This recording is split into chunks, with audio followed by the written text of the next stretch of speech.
one of the questions people ask all the time is who claims the kids on the taxes after the divorce? That's up for debate as part of the divorce, honestly. There's two different categories of claiming children on tax returns. The most beneficial position tax-wise is to claim head of household for the children. The tax code's very clear on the fact that the parent having 51% of the time with the children is the only person who can claim them as head of household.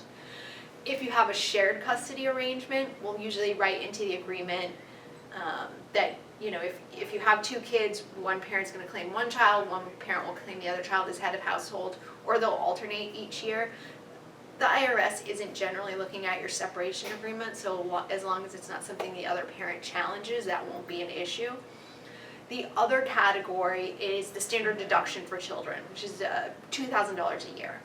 Now that you can divide between parents. So typically, when one parent has primary custody and the other parent's paying child support, that would be something you would alternate on a yearly basis.